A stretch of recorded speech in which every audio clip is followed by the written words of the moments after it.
Shalom pemirsa, dimanapun Anda berada, bersama saya Pendeta David Panjaitan. Sekarang saya melayani di Rumah Sakit Advent Bandung sebagai Kepala Chaplain dan juga Multimedia.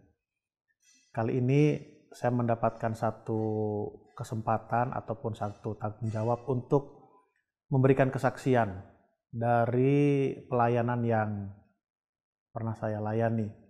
Sebetulnya sangat banyak yang mau disaksikan dari pelayanan yang pernah saya layani, tapi ada satu momen, satu peristiwa di satu tempat, di satu distrik yang pernah saya layani, dan bagi saya itu peristiwa yang sederhana tapi cukup berkesan untuk saya. Tetapi sebelum itu saya memberitahukan latar belakang saya sedikit. Saya adalah anak pendeta juga, di mana orang tua saya seorang pendeta. Nama orang tua saya adalah Pendeta Yunus Panjaitan.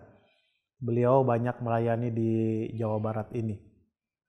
Jadi sejak kecil saya sudah terbiasa untuk mengikuti atau ikut di dalam kegiatan KKR yang dibuat oleh orang tua saya. Kebetulan orang tua saya banyak melayani di daerah-daerah terpencil seperti di Langensari, Gandrung-Mangu, juga di Kota Garut, di Bandung juga pernah, di Semarang juga pernah, dan di Pekalongan juga pernah. Jadi latar belakangnya adalah saya sudah terbiasa untuk mengikuti kegiatan-kegiatan KKR. Waktu itu kami harus jalan kaki, membawa lampu petromax, dan juga saat itu masih menggunakan film slide atau film mati. Jadi bagi saya waktu itu kegiatan yang saya ikuti bersama orang tua saya itu bagi saya sangat menyenangkan, karena saya anggap itu adalah jalan-jalan. Baik, saya tamat dari UNAI tahun 95, dengan kata lain saya sekarang sudah 27 tahun melayani sebagai seorang pendeta dari berbagai tanggung jawab yang pernah diberikan kepada saya. Baik, saya lahir di Pekalongan, besar di Bandung, dan baru tahun 95 lah saya menetap di Sumatera Utara, karena penempatan saya waktu di Sumatera Utara. Jadi dengan kata lain saya lebih mengerti bahasa Jawa, bahasa Sunda dibandingkan bahasa orang tua saya sendiri atau orang bahasa Batak. Jadi tahun 95 saya ditempatkan di Sumatera Utara, tepatnya di Kota Medan dan di beberapa tempat. Nah, peristiwa yang mau saya saksikan ini terjadi antara tahun 2000 sampai tahun 2003 maksud saya, bukan 2023. Antara tahun 2000 dan 2003.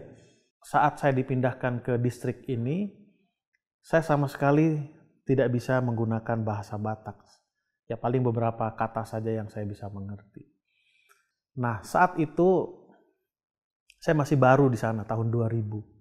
Saya melayani ada 13 jemaat, satu cabang, cukup menarik juga kalau kita cerita tentang pelayanan di sana. Cukup jauh-jauh juga pelayanan yang saya harus layani, saya harus kerjakan, yaitu di jemaat-jemaat itu. Dan waktu itu saya masih menggunakan sepeda motor. Jadi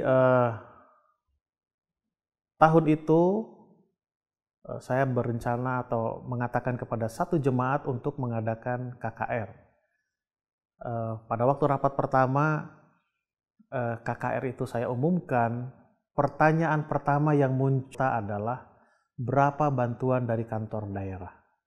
Dan saya pikir ini hampir semua pertanyaan. Lalu saya jawab waktu itu, bantuan itu adalah 1/4 juta, saya bilang. Lalu mereka semangat, 1/4 juta rupanya pendeta. Lalu mereka pikir-pikir 1/4 juta kan hanya 250.000.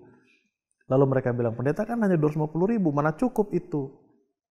Lalu saya katakan, saya ceritakan pengalaman waktu saya dengan orang tua saya mengadakan KKR. Lalu saya katakan, kalau seandainya kita mengadakan KKR, lalu biasa kita siapkan konsumsi, transportasi, dan lain sebagainya. Lalu saya katakan, apa salahnya kalau konsumsi transportasi itu kita sumbangkan dari kita jemaat? Saya bilang begitu. Saya bilang kan kita rata-rata petani, lalu punya sawah dan sebagainya. Dan biasa konsumsi yang disiapkan itu kalau orang Batak katakan lapet ya, makanan ciri khas orang Batak. Dan itu terbuat dari tepung beras ketan.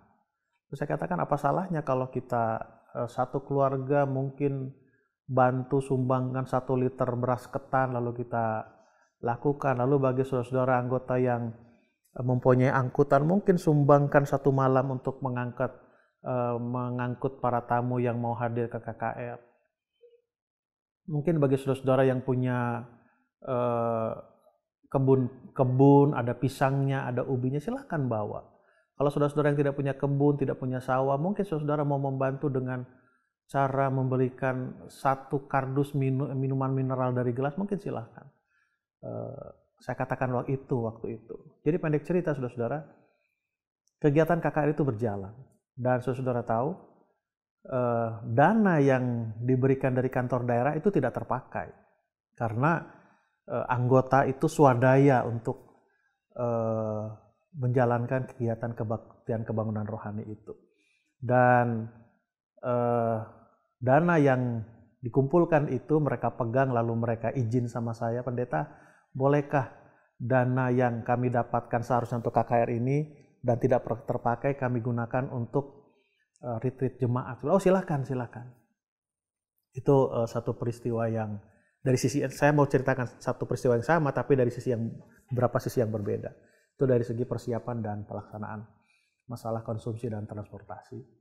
Lalu yang kedua, kebetulan pelaksanaan kebaktian kebangunan rohani itu di akhir tahun pas musim hujan, saya ingat September atau Oktober atau November lah kira-kira begitu. Intinya adalah musim hujan. Kebetulan rumah yang kami tempati bukan pastori, kami kontrak. Ke tempat ini lumayan tanjak-tanjakan dan waktu itu musim hujan. Ini malam pertama hari Minggu malam maksud saya. Lalu saya tiba, karena saya punya kebiasaan saya tidak terlalu senang dengan datang terburu-buru ke gereja. Lalu saya tiba di sana, berangkat dari rumah hujan-hujanan, lalu tiba di sana. Gereja belum terbuka, lalu ketua gereja datang. Beberapa saat saya menunggu di depan pintu gereja, lalu ketua gereja datang. Dia buka pintu, semua nyalakan lampu dan sebagainya. Lalu kami tunggu beberapa saat, saudara. Acara hampir mulai. 7:30 acara akan dilaksanakan. Dan 7:30 kurang 5 belum ada orang. Lalu tiba-tiba, hanya kami berdua saja, saya dengan ketua gereja. Lalu tepat jam 7:30, saya katakan kepada ketua gereja ini, Pak Ketua, mari kita laksanakan KKR kita. Lalu ketua ini katakan, loh pendeta, ini orang tidak ada. Saya bilang, ya apa masalahnya? Tidak apa-apa kita laksanakan. Kita hanya kita berdua saja. Iya. Lalu saya balik bertanya, loh kenapa orang-orang tidak datang? Ada apa? Lalu ketua gereja ini kata, pendeta, dulu kalau KKR seperti ini ada hujan datang, biasanya kami batalkan. Loh, kenapa dibatalkan? Saya bilang, ya karena hujan. Anggota jauh-jauh. Lalu saya katakan, oke, tidak apa-apa Pak.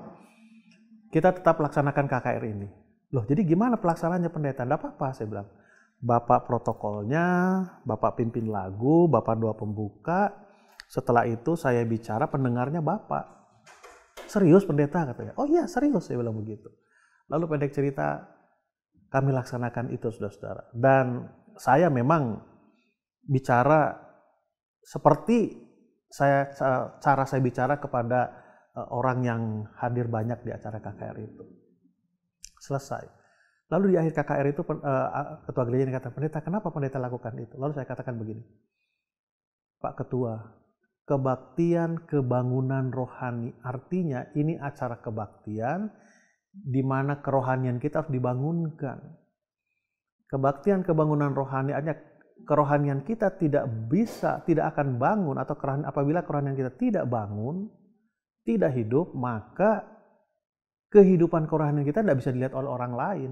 Jadi kita harus tetap laksanakan. Jadi pendek cerita, besok malamnya masih hujan. Seperti biasa saya datang cepat dan malam itu, malam kedua, gereja ramai.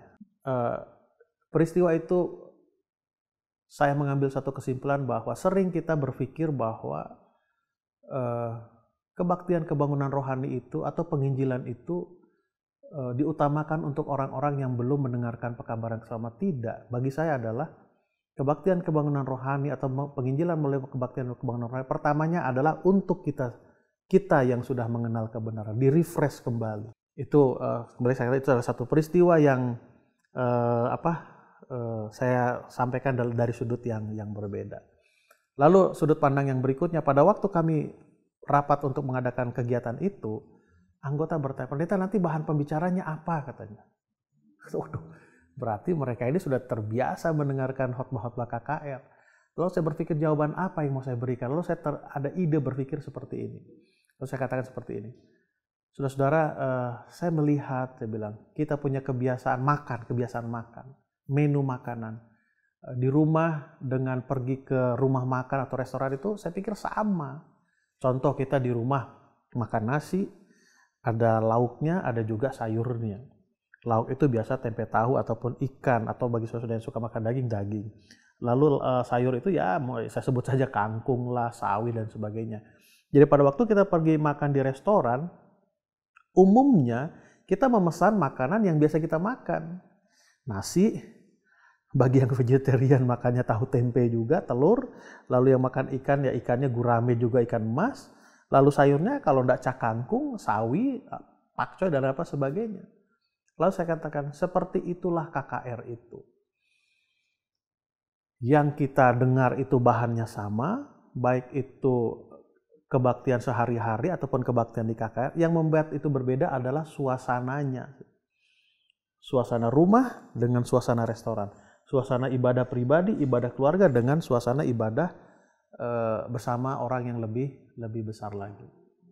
Ada 3 hal yang mau saya sampaikan kepada kita sekarang. Pertama, yang utamanya adalah bukan masalah berapa dana yang datang menjadi bantuan.